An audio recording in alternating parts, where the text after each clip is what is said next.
Bismillahirrahmanirrahim. Assalamualaikum warahmatullahi wabarakatuh.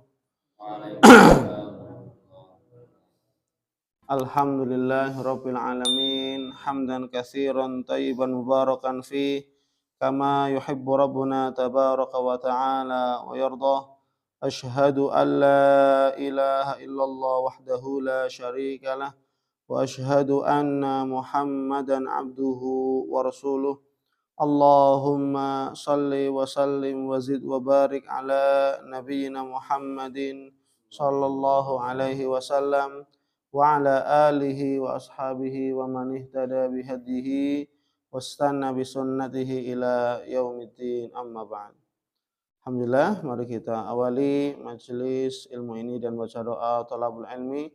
Bismillahirrahmanirrahim. Rabbi zidni ilm. Allahumma anfa'ni bima 'allamtani wa 'allimni ma yanfa'uni warzuqni ilman yanfa'uni. Amin. Alhamdulillah, atas izin Allah Subhanahu wa taala kita masih bisa terus-menerus beribadah kepada Allah Subhanahu wa taala, yang semoga kita harap, kita berdoa semoga Allah Subhanahu wa taala terus-menerus memberikan kepada kita kenikmatan-kenikmatan, terutama nikmat hidayatut taufik untuk kita bisa istiqamah beribadah kepada Allah Subhanahu wa taala secara istiqamah sampai kita bertemu dengan Allah Subhanahu wa taala. Amin amin ya rabbal alamin.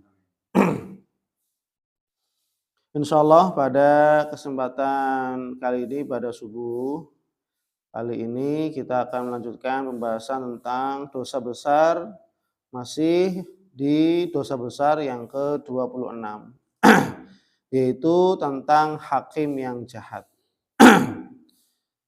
Pada pertemuan yang sebelumnya kita sudah bahas, yaitu tentang adanya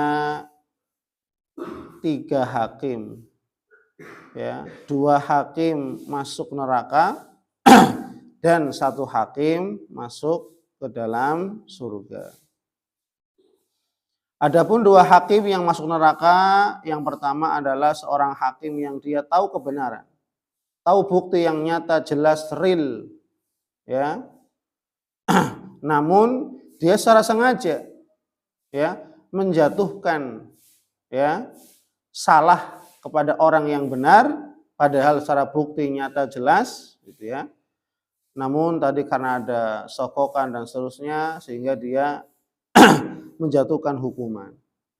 Ya, ini jelas ini, ya. Dan ini bisa dimainkan, ya, dimanipulasi, dianggap tidak benar dan seterusnya. Ini talbis namanya. Ya. Menjadikan sesuatu yang benar salah, menjadikan yang salah menjadi sebuah kebenaran. Namanya talbis ini, ya. Kemudian hakim yang kedua yang masuk neraka adalah hakim yang mereka memutuskan tanpa ilmu. Jadi enggak tahu ilmunya, ya. Tidak tahu yang sebenarnya dan seterusnya, tidak tahu buktinya, ya. Buktinya pun hanya, ya, tidak sesuai, ya.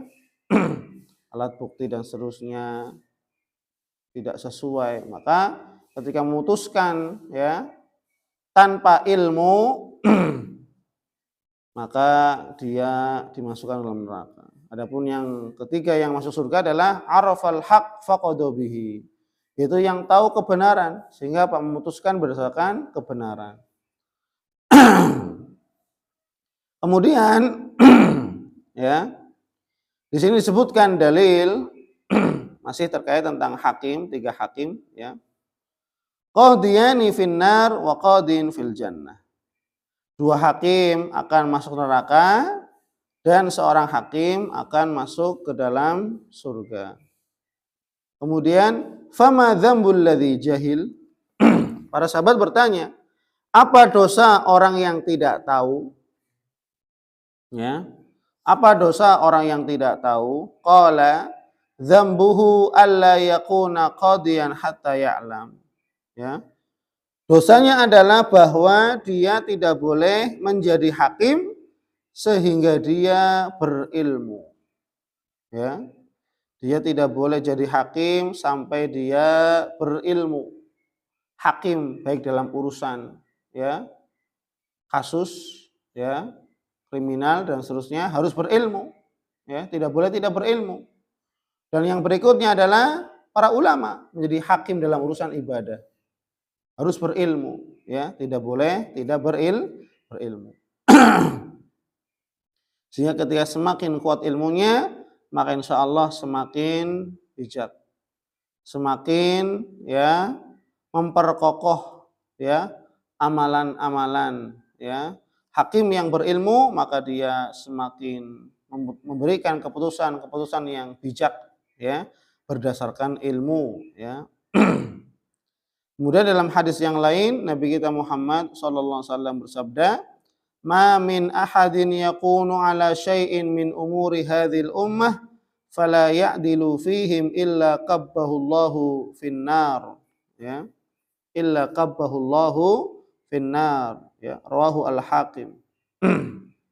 Tidaklah seorang yang berkuasa atas sesuatu dari urusan-urusan umat lalu dia tidak bersikap adil ya yang dia diberikan kewenangan untuk mengurusi urusan manusia, mengurusi urusan umat namun dia fala ya'dilu fihim, dia tidak bisa bersikap adil di antara mereka, di antara manusia, pemimpinnya enggak bisa adil, pejabatnya dan seterusnya yang mereka memegang urusan manusia tidak bisa memberikan keadilan, illa qabbahullahu finnar, kecuali Allah Subhanahu wa taala pasti akan ya melemparkannya ke dalam api neraka.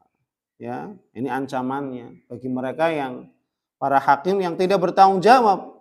Tapi bagi mereka hakim yang mereka bertanggung jawab membela kebenaran, maka pahalanya pun sangat-sangat besar di sisi Allah Subhanahu wa taala. Tinggal bagaimana seorang hakim itu memilih jalurnya. Apakah dia ingin memilih ridho Allah? Dia menjadi hakim ingin mencari ridho Allah? Apakah dia menjadi hakim sebaliknya mencari ridho manusia?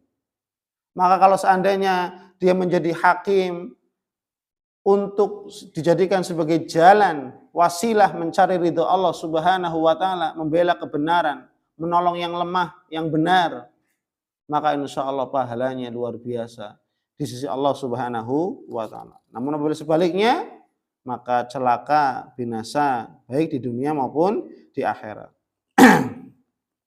Karena hakikatnya ya dalam hadis Nabi yang lain ya Nabi mengatakan terkait tentang seorang hakim itu di antara ya manusia itu ibaratnya maju mundur kena. Jadi hakim itu ya serba nggak enak ya. Maju kena, mundur kena. Ya. Membuat keputusan yang benar-benar, yang salah-salah itu bisa menjadi ancaman baginya.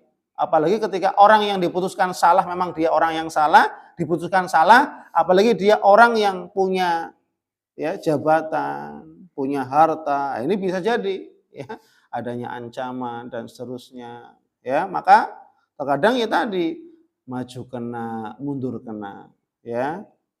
Maka memang ya tadi resikonya menjadi seorang hakim ya harus menjadi hakim yang membela kebenaran, membela rakyat, membela orang yang lemah yang benar. Ya, gitu. Maka sebagaimana sabda Nabi sallallahu alaihi wasallam, "Man ju'ila qadiyan bainan nas faka'annama dzubiha bighairi sikkin." Maka barang siapa yang dijadikan seorang hakim di antara manusia, maka seakan-akan dia telah disembelih dengan selain pisau.